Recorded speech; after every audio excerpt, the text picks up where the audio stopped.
Assalamualaikum warahmatullahi wabarakatuh. Perkenalkan, nama saya Nur Andita dengan NIM 18961400001.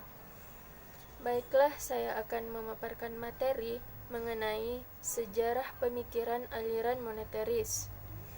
Kritik terhadap kebijaksanaan intervensi Keynes terhadap pandangan-pandangannya nyatanya tidak disukai oleh pakar-pakar ekonomi lain. Pandangan tersebut antara lain tentang perlunya campur tangan pemerintah dalam mengarahkan dan membimbing perekonomian pada arah yang diinginkan. Kritik paling vokal datang dari pakar-pakar ekonomi neoklasik konservatif. Mereka dapat dibagi atas dua golongan, yaitu golongan tua dan golongan muda. Golongan tua dapat disebutkan beberapa nama seperti Menger, Friedrich August von Lionel Robbins. Semuanya mencela kebijaksanaan campur tangan pemerintah Keynes dan sama kerasnya dengan celaan mereka terhadap paham sosialisme. Celaan paling keras datang dari kelompok yang menamakan dirinya libertarian. Mereka menempatkan kebebasan individu di atas segala-galanya. Mereka pun melihat bahwa intervensi pemerintah dalam bentuk apapun sebagai ancaman kebebasan individu. Alasan penolakan tersebut diwakili oleh pendapat Friedrich von Hayek yang tertuang dalam bukunya The Road to Serfdom pada tahun 1944. Hayek mengatakan bahwa sekali pemerintah melakukan intervensi pasar, ini akan mengarah pada sosialisme yang akhirnya akan menyebabkan berkurangnya kebebasan. Dari golongan muda muncul Milton Friedman dari University of Chicago. Friedman adalah pendukung berat perekonomian bebas. Pendapatnya berbeda dengan tokoh-tokoh tua libertarian yang sama sekali tidak menginginkan campur tangan pemerintah. Friedman melihat peran pemerintah dalam batas-batas tertentu justru diperlukan untuk menciptakan suatu perekonomian yang aman dan pasar bebas dapat berfungsi lebih efektif. Pandangan Friedman tersebut mengikuti ajaran dosen yang sangat dikaguminya, yaitu Henry C. Simons pada tahun 1899 sampai 1946 sewaktu ia kuliah di Chicago. Simons tidak terlalu banyak menulis, akan tetapi artikelnya yang berjudul A Positive Program for Laissez-faire pada tahun 1943 sangat berpengaruh. Dalam tulisannya, Simon menganjurkan agar dalam upaya memajukan perekonomian perlu diberantas semua bentuk monopoli, batasi ukuran perusahaan, promosikan stabilitas ekonomi, bentuk aturan-aturan yang stabil untuk kebijaksanaan moneter, batasi iklan-iklan yang menghambur-hamburkan sumber daya dan dana. Jika tidak ada pemerintah, hal tersebut tidak dapat dilakukan. Disitulah letak penting bagi Friedman, sehingga terjadi perekonomian yang sehat. Namun, Friedman tidak menyukai terlalu banyak kebijaksanaan. Alasannya, terlalu banyak kebijaksanaan justru bisa menimbulkan kerugian. Contohnya, kebijaksanaan upah minimum. Kebijaksanaan yang dimaksudkan untuk memperbaiki kesejahteraan kaum buruh ini di satu sisi memang mulia, namun jika tingkat upah ditingkatkan terlalu tinggi akan menyebabkan pengusaha enggan berproduksi, permintaan tenaga kerja akan dikurangi, dan pengangguran akan meluas. Akibatnya, tingkat kesejahteraan mereka semakin anjlok atau menurun. Assalamualaikum warahmatullahi wabarakatuh. Perkenalkan, nama saya Mutmainah dengan nomor induk mahasiswa 18961400010. Kelas A, Prodi Ekonomi Pembangunan. Baik, saya akan melanjutkan materi mengenai pokok-pokok aliran monetaris. Aliran monetaris muncul dikarenakan ketidakberhasilan ajaran-ajaran Keynes dalam memecahkan masalah yang dihadapi, sehingga muncul aliran baru yang disebut aliran monetaris. Nah, aliran monetaris ini lebih mengutamakan kebijaksanaan moneter dalam mengatasi kemelut ekonomi. Adapun penekanan pokok pandangan monetaris ini terletak pada stok uang. Sebagaimana dijelaskan Friedman dalam tulisannya yang berjudul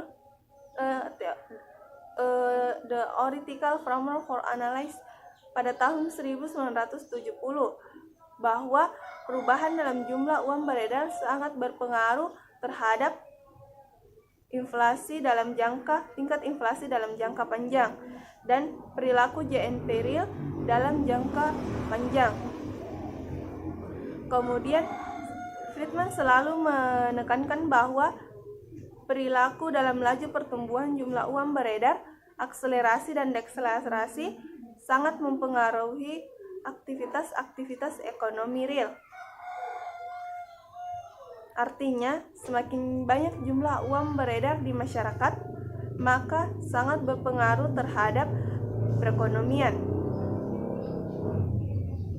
Selain itu, Friedman juga menyimpulkan bahwa semakin tinggi laju pertumbuhan jumlah uang beredar, maka akan menimbulkan bounce dan inflasi.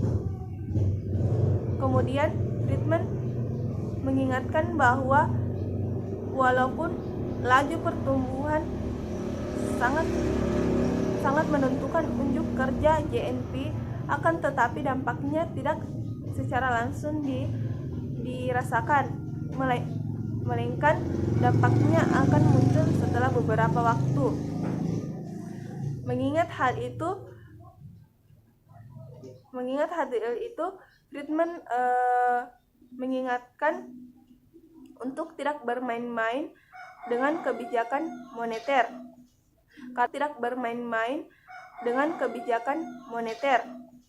Karena kebijakan moneter yang selalu berubah-ubah sehingga membuat perekonomian suatu negara tidak stabil. Assalamualaikum warahmatullahi wabarakatuh. Saya atas nama Nur Husna Amalia. Di sini saya akan melanjutkan pembahasan materi tentang sejarah pemikiran aliran monetaris, dan yang ketiga itu tokoh-tokoh aliran monetaris. Sebetulnya aliran monetaris sudah berdiri sejak lama. Hanya saja pandangan-pandangan kaum monetaris ini baru diperhatikan setelah terjadinya kasus membumbungnya inflasi yang dibarengi dengan semakin tingginya tingkat pengangguran pada tahun 70-an. Tokoh utama aliran monetaris adalah Milton Friedman pada tahun 1912, profesor ekonomi dari University of Chicago. Sesudah bekerja di Komisi Sumber Daya Alam di Washington, ia bergabung sebagai staf peneliti National Bureau of Economic Research pada tahun 1937 dalam usia 25 tahun. Karena jasa-jasanya yang sangat besar dalam mengembangkan ilmu ekonomi, ia mendapat hadiah Nobel pada tahun 1976. Pandangan-pandangan Friedman dapat diikuti dari berbagai buku, jurnal, serta artikel-artikel populer di majalah dan koran-koran Amerika. Buku-buku penting yang ditulisnya antara lain Taxing to Prevent Inflation pada tahun 1943, A Theory of the Consumption Function pada tahun 1957, A Program for Monetary Stability pada tahun 1960, Price Theory pada tahun 1962, Capitalism and Freedom pada tahun 1962, bersama Anna Squares menulis A Monetary History of the United States 1867 sampai 1960.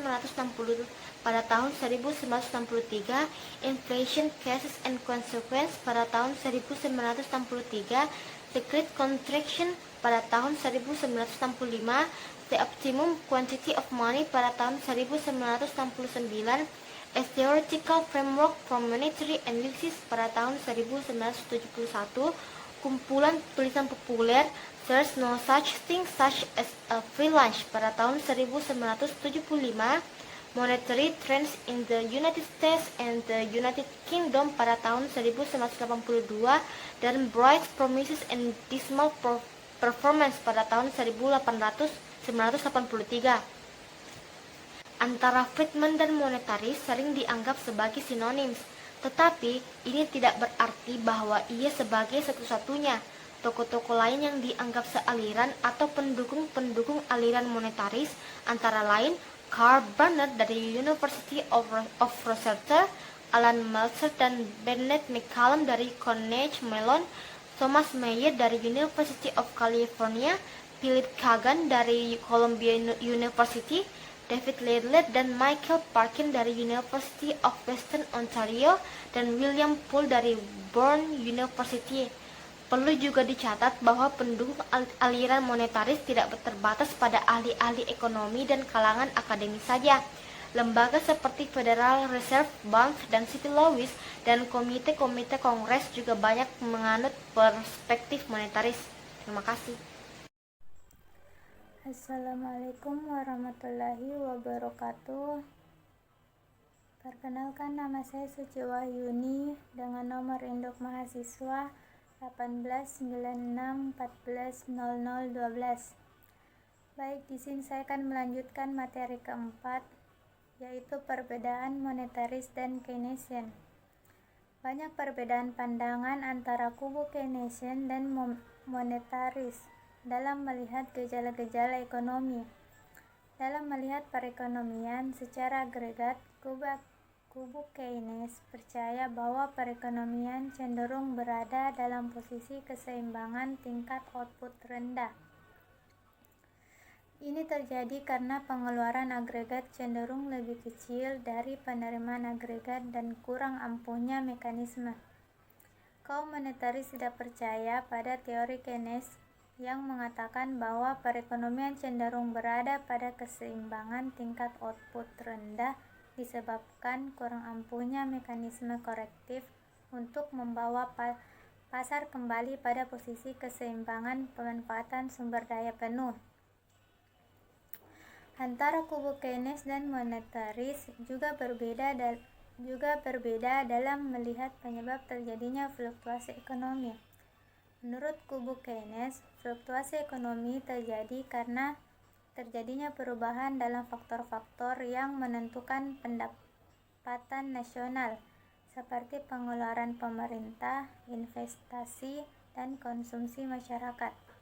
Sebaliknya, menurut kubu monetaris, fluktuasi ekonomi terjadi karena terjadinya pelonjakan-pelonjakan dalam jumlah uang beredar disebabkan adanya kebijaksanaan yang bersifat ekspansif dari pemerintah. Pendapat ini mengikuti pendapat pakar-pakar terdahulu yang yakin bahwa terjadinya fluktuasi karena dipicu oleh faktor-faktor moneter yang cenderung berakibat kumulatif dalam jangka panjang.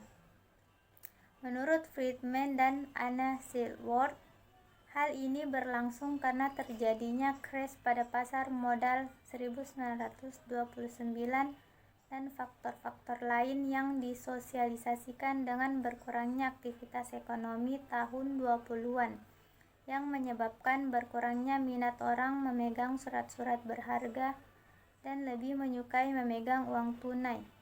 Tetapi sistem perbankan waktu itu tidak bisa memenuhi permintaan akan uang tunai secara sekaligus dalam jumlah banyak dari masyarakat.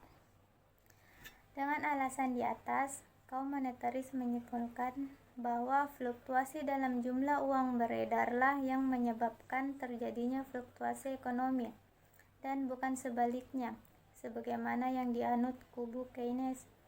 Kaum Keynes percaya bahwa memang ada kaitan yang sangat erat antara jumlah uang beredar dengan fluktuasi ekonomi. Tetapi bagi mereka bukan keadaan moneter yang mempengaruhi fluktuasi, melainkan fluktuasi ekonomi yang mempengaruhi jumlah uang beredar.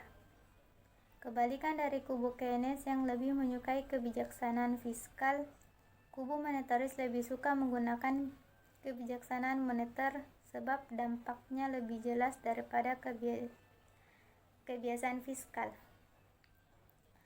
Anggapan ini didasarkan pada kepercayaan bahwa perubahan dalam jumlah uang beredar akan menyebabkan lahan yang besar pula dalam tingkat suku bunga, yang padanya akan menyebabkan perubahan yang besar dalam pendapatan nasional.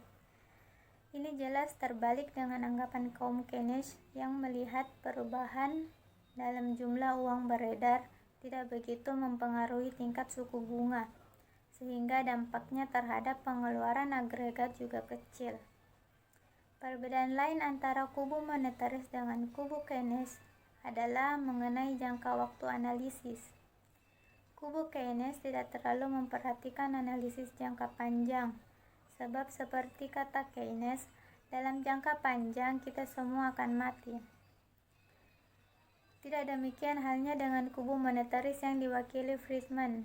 Bagi Friedman, dampak jangka panjang dari berbagai kebijaksanaan ekonomi harus diperhatikan untuk mengetahui kekuatan pasar. Assalamualaikum warahmatullahi wabarakatuh. Saya Tafdila Ilinisa dengan nomor induk mahasiswa 1896 141001. Di sini saya akan melanjutkan tentang perhatian terhadap ekonomi mikro. Teori-teori makro Keynes telah berhasil menjelaskan perilaku ekonomi makro. Kebijaksanaan yang dianjurkan Keynes juga telah berhasil mengatasi masalah-masalah ekonomi di masanya. Akan tetapi, teori-teori Keynes tidak berhasil menyelesaikan kesulitan ekonomi pada tahun 60-an dan pada tahun 70-an. Sehingga, orang mulai mempertanyakan dasar-dasar teori Keynes. Misalnya perilaku mikro yang bagaimana yang diimplikasikan oleh hubungan-hubungan agregat yang dikembangkan Keynes, sehingga orang-orang mulai kembali berpaling pada teori-teori dasar ekonomi mikro. Dua tokoh utama monetaris yaitu Milton Friedman dan Edmund Phelps kembali melirik model pasar persaingan sempurna klasik. Mereka menyadari bahwa pasar persaingan sempurna murni tidak ada dalam realitas. Akan tetapi, mereka percaya kekuatan persaingan dalam perekonomian sangat besar. Dengan demikian, model yang didasarkan pada asumsi pasar persaingan sempurna dipercaya lebih baik karena mendekati realis daripada teori oligopoli yang lebih diminati oleh kubu neo-Keynesian selama ini.